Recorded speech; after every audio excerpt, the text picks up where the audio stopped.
दिनैनि बे मेलानो जों जथुमनायनि थांखियानो जाहैबाय जे दा जोंनि गासै फेमिलियावहाय दुखु होननाय जिनिसा जोबनो थाङाखै।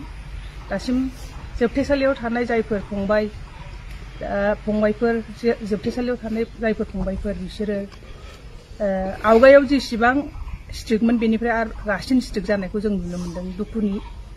दुखुआ बारायनायनिफ्राय बारायदों आरो दिनै फेमिलिफ्रा जोबनो गैयै दुखुआव गोग्लैसोनानै दं। जाय सोरबाफोरनि हिन्जावफोरा दिनै साफात बिलाइ खानानै जायो, सोरनिबा हिन्जावफोरा दिनै स्कुलफोराव ओंखाम संनानै जायो, माइ गायनानै माने दिन हाजिरा मावनानै जायो।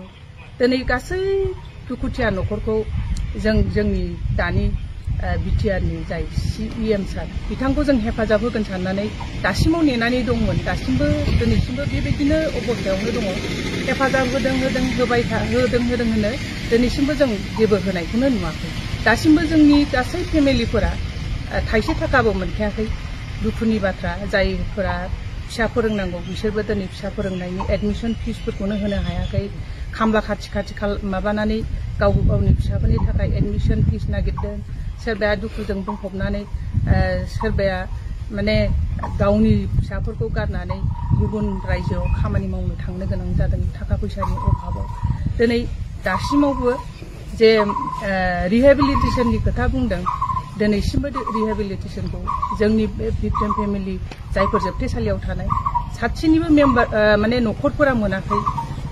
होनो थांनाय बारावबो जोङो जोंनि बे माबानि 30 इस्ट क'क्राझार समस्तिनि जा लरेन्स सारजों रायलायनानै जोङो माखासे बाथ्राफोरखौ सावरायनानै सारा होनदोंमोन बे बाथ्राया माबा जे भिक्टिम फेमिलिफोरनो रिहेबिलिटेसनखौ होनाय जागोन बा माने हेफाजाब होगोन होननानै जायखिजाया जोङो सावरायनानै होगोन होननानै बुंदोंमोन। दासिमबो जेबो गैया।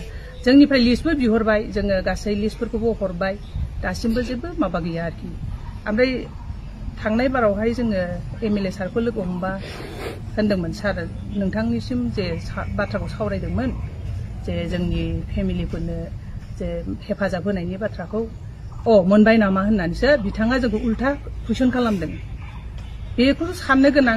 दिनै MLA सारानो जोंनावसो मानो उल्था सोंखो? जे जिनिसखौ जों दिनैसिमबो मोनाखै, जे हेफाजाब होनो होननाय बाथ्राया दिनैसिमबो हेफाजाब होआखै। जों बेखौनो दिनै ज' जानानै सावरायदों।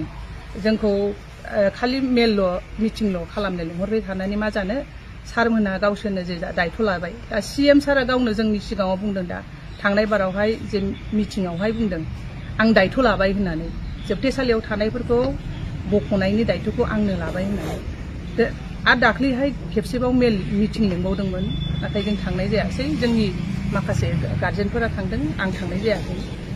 दा बेवहाय मा सावरायदों बेखौबो जों ओरैनो मिन्थिखाबाय मिन्थिनाया।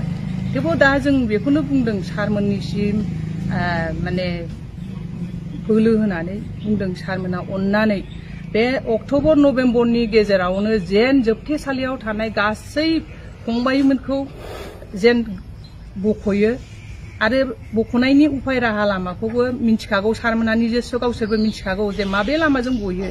सारमोनहा अननानै जोंनि गथ'फोरखौ बख'दो आरो बे समसिमखौ जों नेनानै थागोन।